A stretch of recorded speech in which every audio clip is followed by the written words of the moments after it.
तो hello guys, welcome back to my channel. और आज की इस वीडियो में हम लोग सीखने वाले हैं जावास्क्रिप्ट को, कि कैसे जावास्क्रिप्ट को हम लोग अपनी वेबसाइट में यूज़ करेंगे।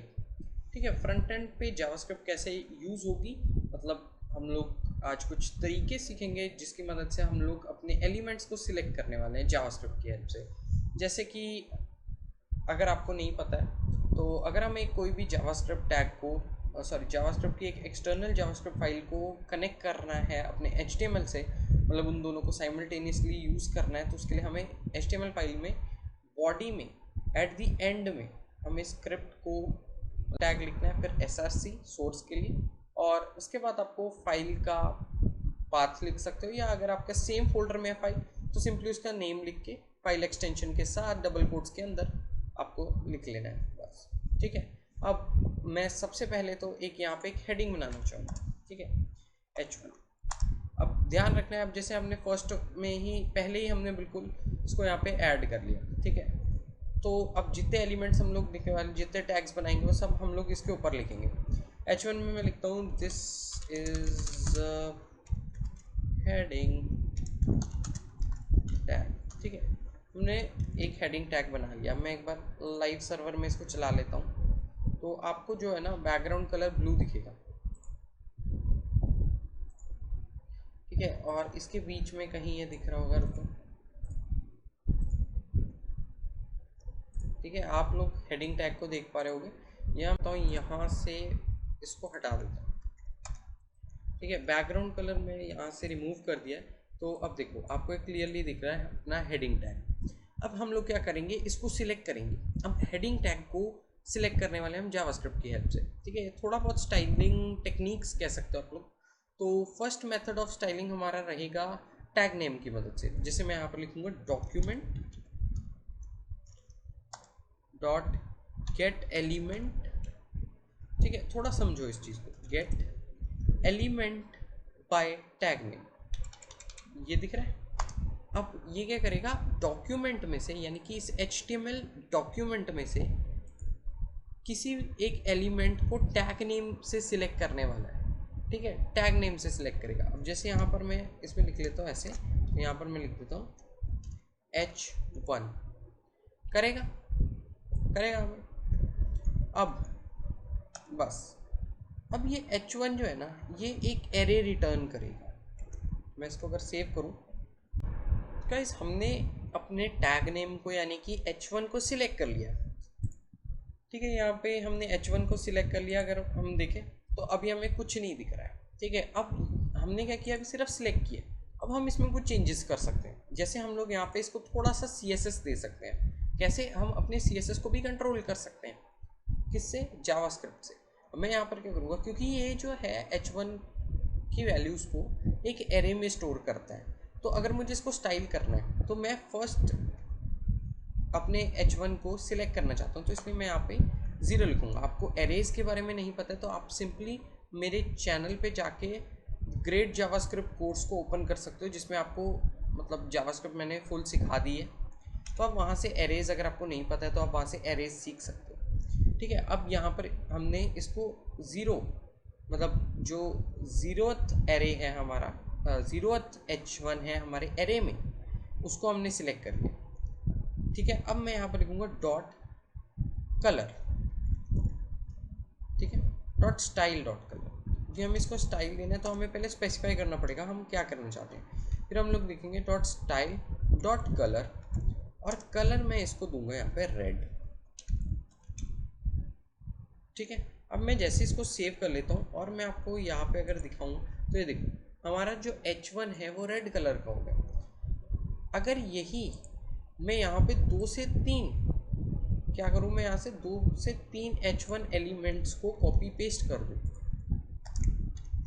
ठीक है, ये देखो, अब सेव कर लेते हैं। और अगर मैं यहाँ पे जाके इसको रादर देन 0 मैं इसको कर देता हूँ 1, और जब मैं इसको सेव करता हूँ तो देखो जो मिडल वाला हमारा H1 टैग है, मिडल वाला, ये क्या होगा इससे, देखो इसका कलर चेंज हो गया, जो हमारा मिडल वाला है। क्यों, क्योंकि हमने पूरे एरे में से फर्स्ट फर्स्ट H1 को सिलेक्ट किया था, क्योंकि इनकी जो एरेज की इंडेक्सिंग होती है वो 0 से शुरू होती है, फिर 1, फिर 2, फिर आगे जाती है। मतलब बेसिकली हम लोग कह सकते हैं होल नंबर्स में होती है।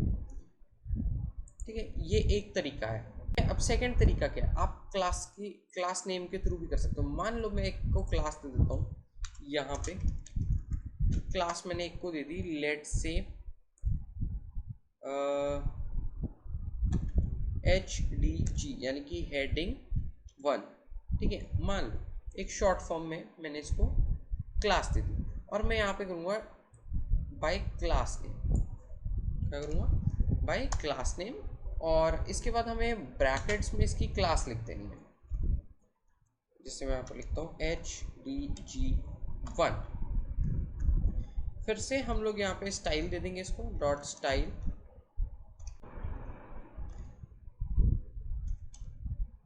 अब यहाँ पे मैं इसको ब्लू कलर दूंगा, और जैसे ही मैं इसको सेव करता हूँ, ये देखो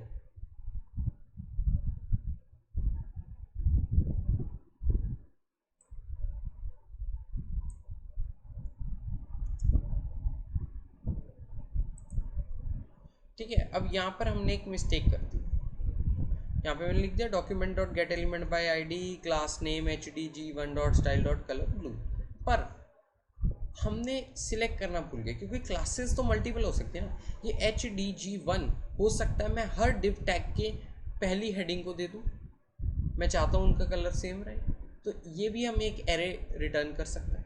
तो इसीलिए मैं यहाँ पर इसमें भी स्पेसिफाई करूँगा 0, सेव करूँगा, और जैसे ही मैं व्यू करूँगा ये हमें ब्लू कलर में मिल जाता है। क्योंकि हमें इसमें थोड़ा सा ये सोचना पड़ेगा कि क्या क्या चीज़ें मल्टीपल वेज में एग्जिस्ट कर सकती हैं। क्या कर सकते हैं? मल्टीपल वेज में एग्जिस्ट कर सकती हैं।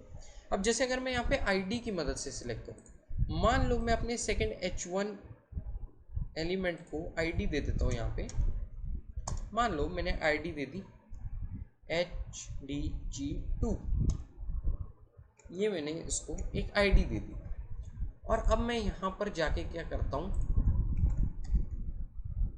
मैं यहाँ पर लिखता हूँ डॉक्यूमेंट, ये हमारा थर्ड वे है, document dot gate element by ID, जो कि हम बहुत ज़्यादा यूज़ करते हैं। और इसमें मैं यहाँ पर जाके लिख दूँगा HDG2। और अब देखो यहाँ पे मेरे को एरे के इसकी इंडेक्सिंग को लिस्ट करने की ज़रूरत ही नहीं पड़ेगी। मैं यहाँ पर सिंपली इसको कलर दे दूँगा ना, स्टाइल डॉट कलर, और यहाँ पर मैं कलर इसको दूंगा, क्या कलर देना चाहिए, लेट से मैं इसको येलो कलर, पर येलो कलर दिखेगा नहीं, इसलिए मैं इसको ग्रीन कलर देता हूँ। ठीक है, मैंने इसको दे दिया ग्रीन कलर, और जैसे ही मैं इसको सेव करता हूँ और आपको दिखाता हूँ, ये देखो इसका कलर हो चुका है ग्रीन। ठीक है, थोड़ा सा मैं इसको डिफरेंट कलर देता हूँ, क्योंकि काफ़ी एक डार्क कलर है। मैं वापस से यहाँ पर रेड कलर दे देता हूँ इसको। ठीक है, ये देखो इसने फर्स्ट वाले को नहीं किया, और यहाँ पर हमें एरे को भी डिफाइन नहीं करना। ठीक है, यहाँ पर मैं आपको फोर्थ मेथड एक और बताऊँगा। उसमें क्या करना है ना, आपको क्या करेंगे, हम इनके अंदर का टेक्स्ट को चेंज करना चाहें। अगर हम इसके अंदर के टेक्स्ट को चेंज करना चाहें, मैं यहाँ पर क्या करूँगा, document dot gate element by ID. मान लो अब मैं यहाँ पर इसके कलर को नहीं, मैं इसके टेक्स्ट को चेंज करना चाहता हूँ, तो मैं यहाँ पर क्या करूँगा, डॉट इनर HTML लिख दूँगा। इसके अंदर के HTML को कर सकते हैं। अब ये तो हमने कुछ डिस्कस किया स्टाइलिंग के लिए, ये ज़्यादातर वैसे स्टाइलिंग और इसके CSS और इसके थोड़े HTML में चेंजेस लाने के लिए ही हैं। अभी हम फर्दर और वीडियोस में थोड़ा डिटेल में बात करेंगे, थोड़े एडवांस के मतलब एडवांस्ड टॉपिक्स के बारे में बात करेंगे, जो कि मतलब एक्चुअल में बहुत ज़्यादा यूज़ होते हैं। ये भी होते हैं बट ये बेसिक्स हैं। ठीक है, अब यहाँ पर मैं यहाँ पर लिखना चाहूँगा डॉट इनर HTML। अब डॉट इनर HTML को यहाँ पर मैं लिखूँगा, इसके अंदर को क्योंकि मुझे चेंज करना है, तो मैं चाहता हूँ आप लोग कर दो सब्सक्राइब। ठीक है, तो मैं यहाँ पर लिख दूंगा कि सब्सक्राइब कर दो, बाकी तो यार आप लोग करते नहीं हो। ठीक है, ये देखो इसका चेंज हो गया, इसके इनर HTML को हमने चेंज किया। गाइस हम लोग अपने नेक्स्ट मेथड पे चलते हैं, हमारे फोर्थ मेथड पे, वो है हमारा क्वेरी सिलेक्टर की हेल्प से। अब मैं यहाँ पर लिखूंगा document dot query selector, document dot query selector. ये हम लोग बहुत ज़्यादा यूज़ करते हैं, बहुत ही ज़्यादा। ठीक है, इसके अंदर आप क्लास सिलेक्ट कर लो, आप आईडी सिलेक्ट कर लो, आप टैग नेम सिलेक्ट कर लो, कुछ मर्जी कर लो। अब जैसे मैं आपको सबके साथ दिखाता हूँ, यहाँ पर मैंने टैग सिलेक्ट कर लिया अपना H1। इसको फिर से मैं कलर चेंज कर दूंगा, इसका क्या करूँगा, कलर चेंज कर दूंगा। यहाँ पर लिखूँगा dot style dot colour is equal to, मैं फिर से यहाँ पे रेड कर दूंगा इसका। और अब देखना कि ये सारे H1 को कर देगा, नहीं करेगा। ठीक है, अब देखना ये सबसे पहले ही H1 को करेगा, पर देखो क्यों, क्योंकि ये इंडेक्सिंग में पहले आ रहा है। अब अगर मैं यहाँ पर थोड़े से चेंजेस करूँ और मैं यहाँ पर एक वर्ड लिख दूँ ऑल, तो अब क्या करेगा ये देखो गाइस। जब मैं यहाँ पर वर्ड लिखता हूँ ऑल, तो अब हमें फिर से इसको इंडेक्सिंग देनी पड़ती है। ठीक है, पहले वाले में सिर्फ फर्स्ट एलिमेंट को सिलेक्ट करेगा, और अगर हम लोग लिखें ऑल तो हमें इसकी एक इंडेक्सिंग देनी पड़ेगी। मान लो मैंने कर दिया 2, क्योंकि हमने लास्ट वाले हेडिंग को तो कुछ भी नहीं किया। तो ये देखो, ये इसको दोबारा से इस तरीके से कलर कर देता है। ठीक है, ये कुछ नहीं है, ये कुछ मेथड्स हैं, इनका आगे हम लोग यूज़ करने वाले हैं और अपने एलिमेंट्स को सिलेक्ट करने में। ठीक है, इसके बाद अभी हम लोग फंक्शंस भी बनाएंगे और उनकी मदद से हम लोग ये चीज़ें परफॉर्म करने वाले हैं। तो अब देखो, हमने सब तरीके से सिलेक्ट करने की बात तो कर ली। अब आपको क्या करना है ना, आप लोगों को एक फॉर्म क्रिएट करना है, सॉरी आप लोगों को एक लिस्ट क्रिएट करनी है, और उसमें से जो आपके बहुत इंपॉर्टेंट टास्क हैं उनको आपको रेड कलर करना है। जो आपके ठीक हैं, ज़रूरी हैं पर इतने अभी नहीं हैं, तो उनको ब्लू कलर करना है। और जो आपको मतलब ये है कि हाँ इसको कभी भी कर सकते हैं, तो उसको आपको ब्लैक कलर में छोड़ देना है। ठीक है, ये आपका टास्क है, एक बार इसे ज़रूर ट्राई करो बना के। अगर आप लोग नहीं बना पाते हो तो मुझे कमेंट कर देना, तो मैं इसके ऊपर वीडियो बनाऊंगा, नहीं तो मैं अपना नेक्स्ट टॉपिक आप लोगों को सिखा दूंगा। तो गाइस आज की वीडियो में इतना ही। अगर आपको वीडियो अच्छी लगी तो इस वीडियो को लाइक कर दो, चैनल को सब्सक्राइब कर दो। मिलते हैं एक नई वीडियो में एक नए टॉपिक के साथ। Thank you and bye bye.